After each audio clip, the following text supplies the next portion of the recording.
हाय students, मैं Shri R Sharma, chairman VSI Jaipur, और आज आप लोगों के साथ डिस्कस करने वाला हूं सीए फाउंडेशन का जो पेपर नंबर 2 है बिजनेस लॉ, इसका सितंबर 24 और जनवरी 25 एग्जाम के लिए ABC analysis and short circuit strategy. जैसा कि आपने इस सब्जेक्ट को फर्स्ट टाइम पढ़ा है या फर्स्ट टाइम पढ़ोगे, हो सकता है कुछ वीकनेसेस रह जाएं।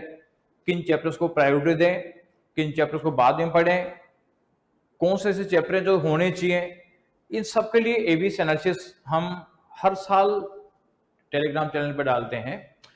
और उसका हमारा बेसिक पर्पज होता है कि जो एजी चैप्टर हैं और अच्छे स्कोरिंग है वो ए कैटेगरी में रखे जाएं, जो मॉडरेट है वो बी कैटेगरी में, और जो टफ है या जिसमें कम आस्किंग होता है उनको सी कैटेगरी में रखा जाए, जिससे कि प्रायोरिटी सेट की जा सके।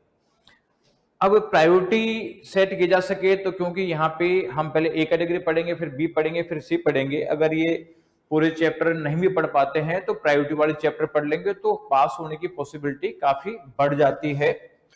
और आप इस पे बिलीव कर सकते हैं कि जैसे हमने पिछले बार 11th मई को ये डाला था जून अटेम्प्ट के लिए, 11 मई को, और उसमें बताए थे कि जो ए कैटेगरी के चैप्टर हैं उसमें 58 मार्क्स के क्वेश्चन आएंगे, जबकि 64 के आए हैं। बी कैटेगरी में 31 के बताए थे, 23 के आए।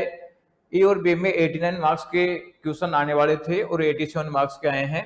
सी कैटेगरी में 31 के आने वाले थे, 33 मार्क्स के आए हैं।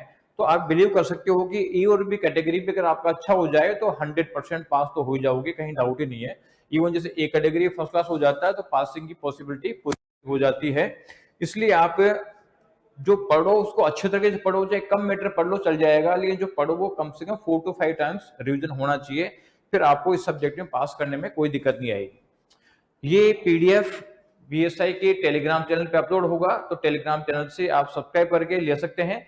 और अकाउंट्स का जो फर्स्ट पेपर है उसका एबीसी डल चुका है, और बाकी मैथ यानी क्यूए और एफएम का वो डलना है, तो टेलीग्राम चैनल को सब्सक्राइब करके रखें और बीएसआई का यूट्यूब चैनल पे सब्सक्राइब करें, जहां पे एबीसी तो मिलेंगे और भी बहुत सारी यूजफुल इंफॉर्मेशन आपको मिलती रहेगी।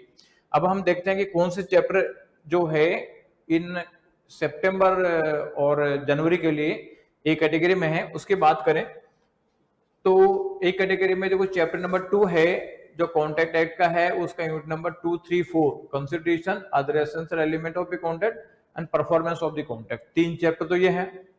चैप्टर नंबर 3 है जिसका यूनिट नंबर 2 ये condition warranties and transfer of ownership. Chapter number 4 है पार्टनरशिप का, जिसमें यूनिट नंबर 2 है रिलेशन ऑफ पार्टनर्स और यूनिट नंबर 3 है registration and dissolution of the firm. Chapter number 6 है कंपनी एक्ट। यानी ये सारा आइटम है जो 58 मार्क्स का है, जो ए कैटेगरी में है। बी कैटेगरी में कॉन्ट्रैक्ट एक्ट के जो यूनिट्स हैं, 1 है नेचर ऑफ द कॉन्ट्रैक्ट, 6 है कंडीजेंट एंड कॉस्टली कॉन्ट्रैक्ट, 7 है कॉन्ट्रैक्ट इंडेमनिटी एंड गारंटी, 8 है बेलमेंट प्लेस और 9 है एजेंसी। इसके अलावा चैप्टर नंबर 3 का यूनिट 4 है अनस्पेड सेलर, और चैप्टर 4 का यूनिट 1 है general nature of the partnership. यानी 31 मार्क्स का वेटेज जो है वो बी कैटेगरी के चैप्टर्स का है। इसके अलावा सी कैटेगरी की बात करें अपन, तो उसमें चैप्टर नंबर 1 है Indian regulatory framework. Chapter number 2 का यूनिट नंबर 5 है breach of contract and its remedies. Chapter number 3 का यूनिट 1 है formation of the contract of sale. Chapter 5 है लिमिटेड लाइबिलिटी पार्टनरशिप, और 7 है negotiable instrument act.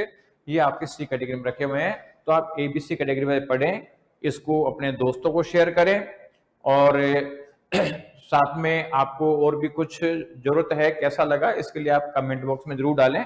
Thank you.